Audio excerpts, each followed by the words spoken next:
الحمدللہ وکفا وسلام علی عبادہ الذین اصطفاہ اما بعد۔ حضرت عقیمہ بن یسار رضی اللہ عنہ روایت کرتے ہیں کہ رسول اللہ صلی اللہ علیہ وسلم نے ایک مرتبہ بیان فرمایا جس میں بعض قوموں کی تعریف فرمائی اور ارشاد فرمایا کہ کیا یہ قومیں اپنے پڑوسیوں کو دین نہیں سکھاتی،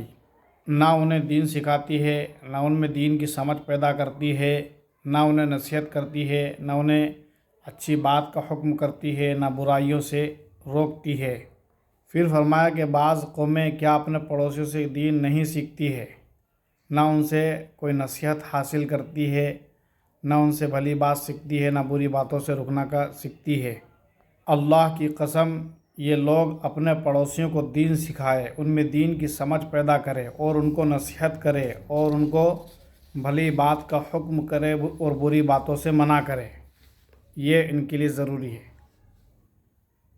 دوسرے لوگ ان دینداروں سے دین کو سیکھے، دین کی سمجھ حاصل کرے اور ان کی نصیحت کو قبول کرے اور بھلی باتیں جو بتائے ان پر عمل کرے اور بری باتوں سے روکے،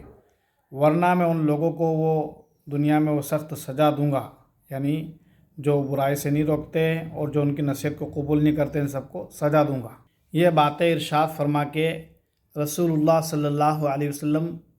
ممبر سے نیچے تشریف فرما ہوئے۔ پھر لوگوں میں اس بات کا چرچا ہوا کہ آخر رسول اللہ صلی اللہ علیہ وسلم نے کس قوم کو مراد لیا ہے؟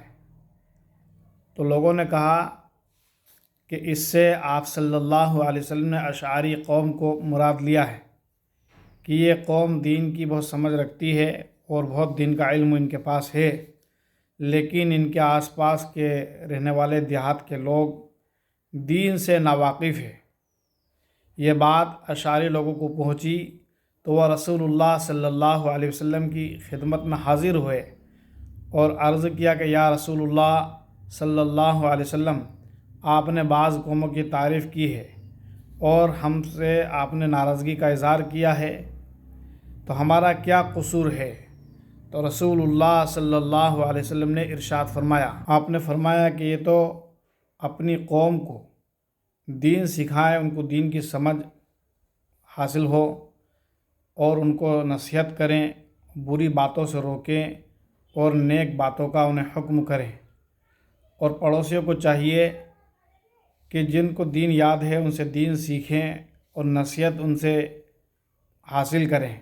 اور وہ بھلی باتوں کا حکم کریں، بری باتوں سے روکیں، اس پر عمل کریں، ورنہ میں دنیا میں ان کو سخت سزا دوں۔ پھر اشعری لوگوں نے عرض کیا، یا رسول اللہ صلی اللہ علیہ وسلم، کہ ہم لوگوں کو دیندار بنائیں، ان کے اندر دین کی سمجھ پیدا کریں۔ آپ صلی اللہ علیہ وسلم نے اپنا وہی ارشاد فرمایا۔ پھر ان لوگوں نے کہا، یا رسول اللہ صلی اللہ علیہ وسلم، کیا ہم لوگوں کو دین کی سمجھ پیدا کریں؟ آپ صلی اللہ علیہ وسلم نے اپنا وہی ارشاد دہرایا۔ اس طرح 3 مرتبہ ہوا۔ پھر اشعری لوگوں نے کہا، یا رسول اللہ صلی اللہ علیہ وسلم،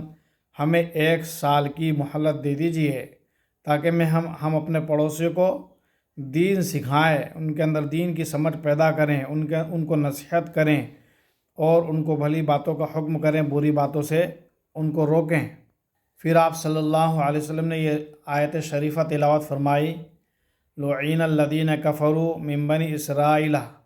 علی لسان داؤد و عیسی ابن مریم، کہ بنی اسرائیل پر جو گناہوں پر کفر پر اڑے ہوئے تھے، ان کے اوپر حضرت داؤد علیہ السلام اور حضرت عیسیٰ علیہ السلام کی زبانی